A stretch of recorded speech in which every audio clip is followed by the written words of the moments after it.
Bonjour à toutes et à tous, bienvenue sur ma chaîne Ciné-Série Galaxy, la chaîne spécialisée dans les adaptations de jeux vidéo. Et aujourd'hui, justement, on parle de Dragon's Dogma, la série d'animation Netflix sortie en septembre 2020, oui, ça fait un petit moment, et adaptée du jeu vidéo éponyme.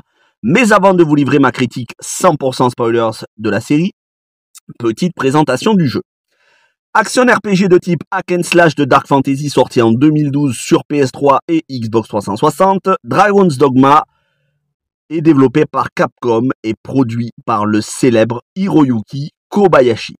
Alors Hiroyuki Kobayashi, il a travaillé avec des pointures du studio Capcom comme Shinji Mikami, le papa des Resident Evil, dont Hiroyuki a assuré le poste de producteur, ainsi d'ailleurs que sur les films d'animation Resident Evil, Dégénération, Damnation, Vendetta et la série Netflix Infinite Darkness, la série d'animation.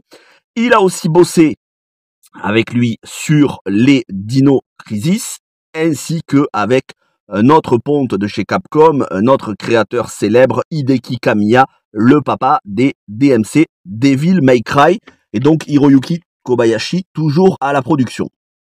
Jusqu'à ce que, très récemment, il parte de Capcom en 2022, et maintenant, il bosse pour son propre compte.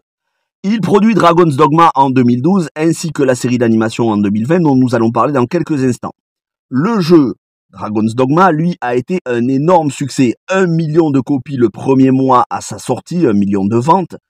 Une extension, Dark Arisen, qui est aussi portée sur PS4. Donc Dark Arisen sorti à la fois sur PS3 et 360 ainsi que sur PS4. Et pour avoir moi-même les Dragon's Dogma dans ma collection, que ce soit PS3 et Xbox 360, je peux vous dire que ça se trouve très très facilement dans les magasins, les boutiques d'occasion, les caches, pour moins de 5 euros, parfois même pour 3 euros, vous pouvez les trouver. C'est d'excellents jeux. Et le synopsis de ces jeux, on y suit le perso principal, enfin les synopsis de ce jeu, on y suit le perso principal dont on peut choisir la classe, le sexe et l'apparence. Il vit dans un village de pêcheurs, le village nommé Cassardis, qui va être détruit par un dragon. Tous les habitants massacrés. Commence alors l'aventure, une quête de vengeance pour trouver et détruire le dragon, en compagnie d'alliés appelés les pions. Dragon qui a arraché et volé le cœur de notre personnage principal, le condamnant à la vie éternelle tant qu'il ne tue pas le dragon. C'est le postulat de base de la série.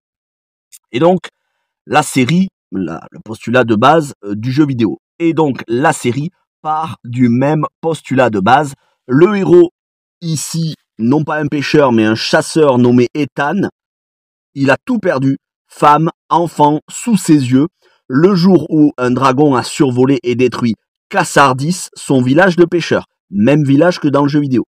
Ethan va tenter de tuer le dragon, mais ce dernier va lui arracher le cœur, le voler et l'emporter. Ethan, condamné à errer, va rencontrer une fille sans nom, un pion immortel, qui lui explique que pour trouver le repos, il lui faudra traquer et tuer le dragon aux 4 coins du monde. Va s'en suivre un voyage à travers le pays, dévasté aussi par le dragon, et Ethan et Anna, c'est ainsi que Ethan va donner un prénom à cette fille qui est une anonyme, il va l'appeler Anna.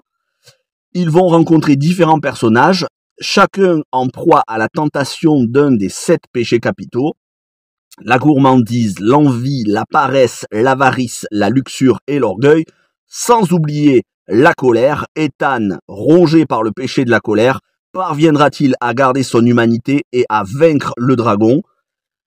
Un excellent pitch pour une excellente mini-série. Honnêtement, c'est vraiment une réussite, mais pour l'instant, il n'y a pas de suite prévue. Les 7 épisodes, c'est exprès 7 épisodes concernant un péché capital. Le nombre d'épisodes correspond au scénario et il n'y a pas encore de saison 2 prévue. On y reviendra. Premier gros point positif. C'est sombre, c'est sans pitié, c'est violent, mais jamais à l'excès. On n'est pas non plus sur des gerbes de sang ultra gore, mais ça reste quand même sans pitié. Le scénario n'hésite pas à tuer des personnages auxquels on s'attache, comme la femme enceinte d'Ethan et son fils adoptif, dont on nous fait nous attacher tout au long du premier épisode pour finalement les faire mourir assez brutalement, très soudainement. Et du coup, l'affection des spectateurs pour les personnages, elle en sort renforcée, tout comme le désespoir des personnages qu'on comprend immédiatement. On comprend leur désespoir, ils viennent de tout perdre, alors qu'ils avaient tout en l'espace de quelques minutes.